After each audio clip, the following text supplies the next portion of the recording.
Welcome back to week 5 of MTGO Master Season 2. We have Benjamin Wheeler on the bottom here playing Elves, and we have Arya on the top playing Upsal Spells. And Arnie, what do you think about this matchup and this sort of, untreaded territory we're going this week with no banless Modern? Right off of a bit, a bit of a difficult question. All right. I would think that because this is obviously two decks that just sort of goldfish each other, right? That the Oops All Spells deck is going to be faster.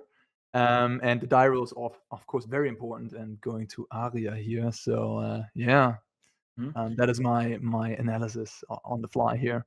Yeah, I think I have to agree with you. Sorry to throw you under the bus so quickly, but I got to soften you up for our match after this one. I got to get you maybe a little tilted right off the bat. Who knows? As we do see Arya striking it rich, putting a treasure into play on the first turn, and then passing. And I have to agree. I think this matchup is a lot about speed. A lot of no banless Modern is, I think, in these like tournaments when we don't see a lot of play, it's all about just how quickly can I go, right? Because no one has time to really tune their interactive decks. I think that's one of the great things about your Rhinos deck this week is it looks kind of nice versus a lot of these no banless decks. So I think we're going to see some of these matchups tonight, and we're going to see some that are real grind fest. I think we're going to see some of these matchups tonight, and we're going to see.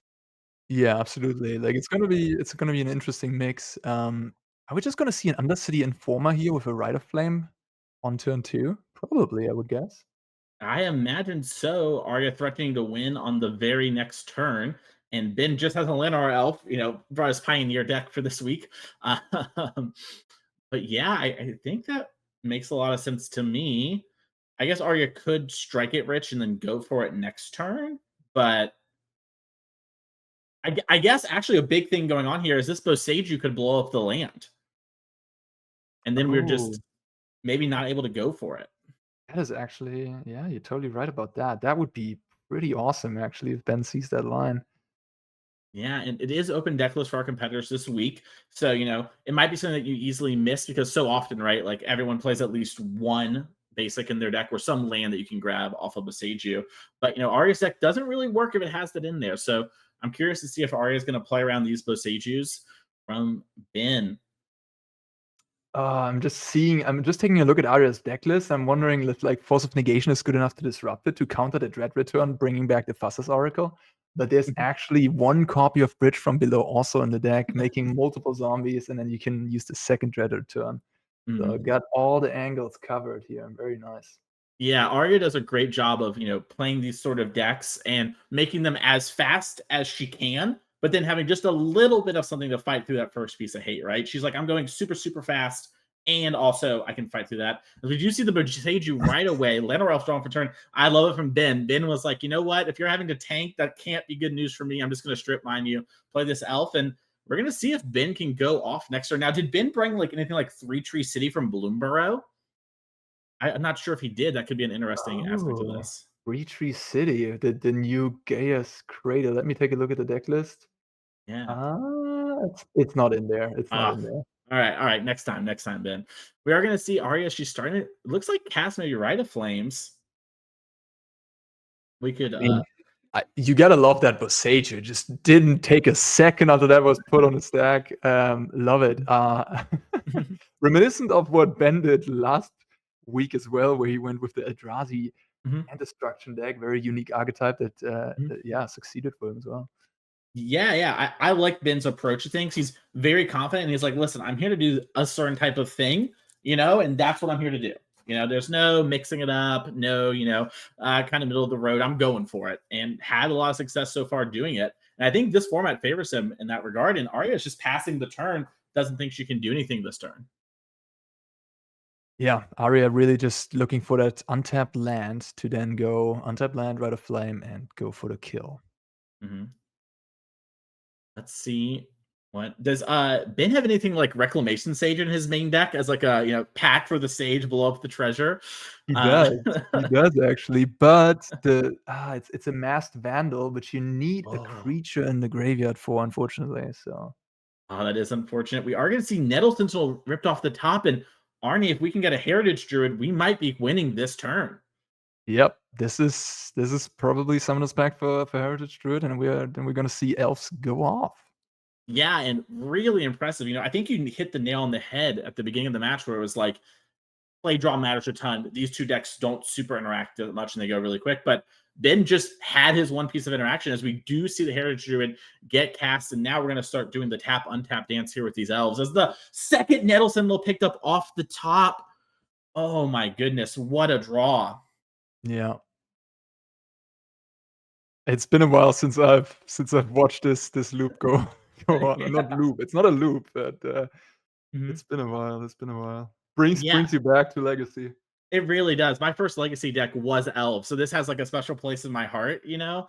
Yeah. And making me really regret not playing any Bowmasters this week, I'll tell you that. Has anybody brought Bowmaster? Kind of amazing. Nobody has, I think. Or Yeah, have you?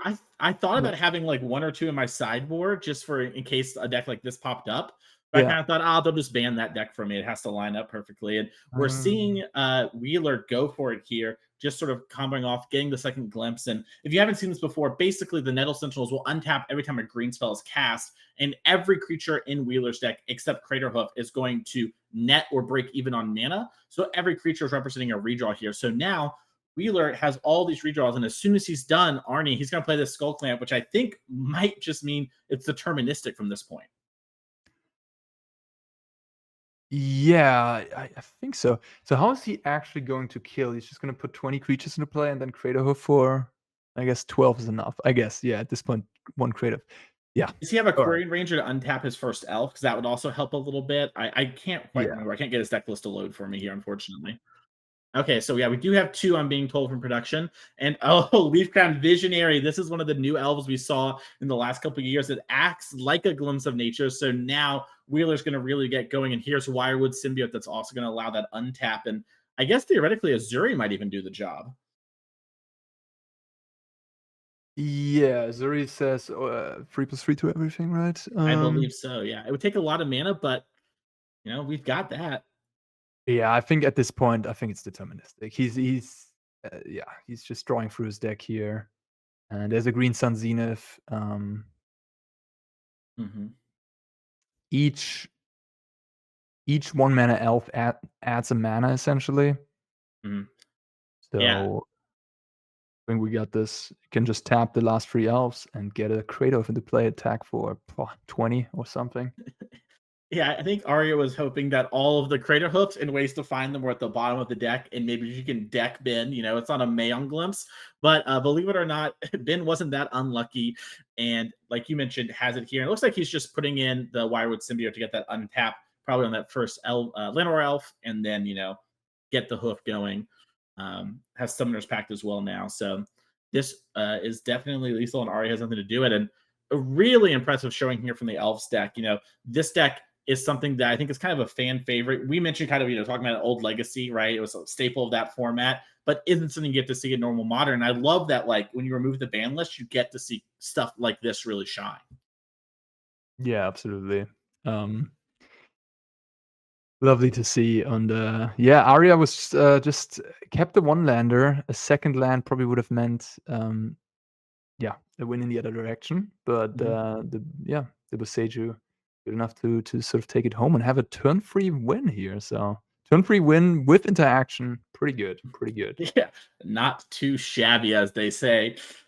I do like that Ben is doing the thing I would do with Elf sometimes, where it's like you get in the rhythm of like draw cards, untap, and it's like a Zen state, you're just feeling good. And then eventually like, oh yeah, I can just get the hoof. It's fine.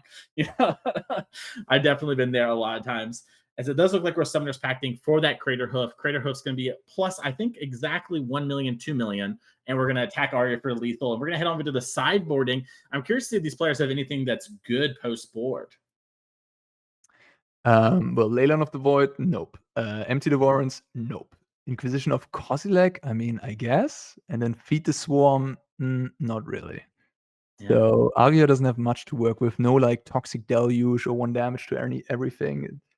But understandable so, because in the end, Oops All Spells is just a faster Goldfish deck than if you. So I wouldn't even consider sideboarding against Elves. I think that's a smart move by her. Yeah, it looks like she's maybe just cutting a couple cards that are like kind of techie slots she doesn't think is going to help and bring in a couple IOKs, hope to get lucky. That makes a lot of sense. As for Wheeler, let's see. I saw him grab something, but I can't quite make out what the card he brought in was. Did you get a chance to see it? No, I was Hmm. focusing all on Arya's sideboard. Uh, It looked like endurance was the bring in, which is actually such a backbreaking card against this combo. ooh, yeah, true that. They basically well, they can just go off again, I guess, but they will lose a turn, so they need a second, on the next turn, they need a second, how do you call them? Oops, all spells enablers. Hmm. Yeah. Yeah. And we saw with Arya's hand, if she had had one more land, she definitely could have done that. But also, if Ben just gets one more turn, we can see exactly what his deck's capable of doing. So it's going to be exciting. And maybe that's part of the reason we saw Arya bring in a couple IOKs, right? It's just like, clear the way of the endurance and just make sure I win the turn I'm winning. As you see Ben actually cutting some of his skull clamps. It's just not what it's about, which is crazy to think. Yeah, I think that's right. I was wondering about the collector oof. I guess there's Chrome Mox and there's, Strike It Rich, so it's 8 cards that it shuts off. Might be reasonable to actually bring in here, Yeah. especially if you take out the Skull Clamp. I have to agree. But otherwise, I like the way, Ben sideboarded there. I think this is just not Skull Clamp is a grindy card, and Mhm. this is not about grinding. This is about, yeah, what we saw last game. Interact, kill on turn 3. That's the name of the game here for Ben, Right. and, Have you ever seen Talladega Nights, Arnie? I've never heard that name. No, it's an old Will Ferrell movie, and in the movie, his quote is, "If you're not first, you're last. You got to go fast," and that's what Mhm. Ben's doing this week, and I love to see it. Yeah, absolutely. So what do we have over there? Arya has 4 land, no, 3 land. It's so confusing with these NFTs. I mean, it's difficult. It's difficult. Yeah, Um, yeah. I tried playing a Belcher deck like this once. I almost mulliganed a hand because instinctively I was like, I have no lands. I was like, wait, I have it all. I'm good. As we're going to I see a Leno Elf coming down turn one. I think this is a turn 2 kill actually It by does Arya. appear that way, right? Because like you write into Desperate into Balustred off the Felda Profane, Yep. and that's lethal. Damn. Yeah. Okay, Gary. Yeah. Arya's like, I got meetings to get to, I've got some cards to work on, I got some Bloomborough Limited, and we're gonna see Arya dump her entire deck over, and then what she's gonna do is get back some Narcomoebas and then cast Dread Return in order to get back Thassa's Oracle, which will win the game because Arya has no cards in her deck. And this is why we talked about, if Ben has something like Endurance, Arya could go again on the next turn, if she can like get the Oracle going. But it's just a slow down thing. It doesn't actually end the game. As we are going to see them back to sideboarding, you can see Ben kind of like, oh, that was fast. Yeah, and, I mean, Collector Oof, okay, Collector Oof hit came in. I like that. I guess it's reasonable to say like, "Hey, I'm on the draw." Might be actually too slow, and then bring it in on the play where it's gonna be really effective. That makes sense. You can like turn one elf into like Green Sun for it if Arya has like a Chrome Mox draw, or like a treasure draw. So I like it. That makes a ton of sense. It's really interesting to kind of get to play Magic again, where you have like so little experience with these things, right? Arnie, I feel like when we play, there's like a lot of learning of the play patterns and grinding, and then from there you figure out the situation at hand. But we're having a lot of on the fly stuff here that's really exciting for me. Yeah, I'm totally with you. I really love this about these unique format types and these challenges you otherwise wouldn't get, and, it Mhm. really throws you in, and you kinda have to be on the fly and adapt, and, it's really fun. Yeah. We see Ben had a little bit of a slow draw with the oof, decided he wasn't good. Turns out it would have been pretty nice had it resolved, but Mulligan down here to a really strong hand when it comes to mana. We have double Nettle Sentinel and Heritage Druid. That was that engine we saw in game number one, win it for Ben. But he actually has like a Thoughtseize on turn one. I'm curious, between Green Sun Zenith, Heritage Druid, Thoughtseize, how he'll lead. Because I think typically people go for Dryad Arbor, but I'm not sure. Arnie, what do you think? Yeah, he's if he uses the Green Sun Zenith, he's kinda missing the payoff. I remember from Legacy Elves that when you have a hand with, like, Sentinel, Heritage Druid, and 2 Sentinels actually, you would go for, Elvish Visionaries to sort of keep the train rolling at that point. So, I'm not sure if I wanna use the one payoff card. I Yeah. might just start with his Nettle Sentinel here and then hope to draw the second land, and then I can really go off on turn 2. Yeah, I like that. That makes a lot of sense to me. We're gonna see how Bennett wants to do it, and it looks like he agrees. And also, one of the things we joked about before of like Thoughtseize, like it's really confusing. Arya only has one land in hand and a Chrome Mox. But if she didn't have that Chrome Mox, he could have strip mined her. Instead, takes the Balustrade Spy. So now Arya has a lot of speed, a little bit of disruption with Thoughtseize, but nothing else. And we might be in here for a bit of a long game. Yeah, this is gonna be a bit of a scrappy game, perhaps, because there's only one spy, and that was taken. By the way, this Upso spells deck, it doesn't even have that many banned cards in it. Like it's Chrome Mox, Rite of Flame, and that's it, right? Or am I missing something? No, I think you're right. When working on MH3, one of the decks I was a little worried about when we were making all these lands was the kind of Oops All Spells Belcher variant, of like, we're not that far off. And the deck was fine-ish in Modern before. It would have like turn 3 or 4 kills, but those tap lands were really punishing. And that's not a thing this deck has anymore. And I'm really interested to see, as time grows, will this become a part of actual Modern, as well as Undercity Informant is the draw for Arya. Yeah, I mean, honestly, I'm just like, if it's one of the best decks in this format and it only has 8 banned cards in it, then it should theoretically be good enough. But well, there's another turn 2 kill, huh? Yeah. Yeah. Just you can't beat the top of the deck is a classic saying. I guess the Dread Return really makes it a lot cleaner here too. And Arya knows Ben's hand, knows it's safe to go for.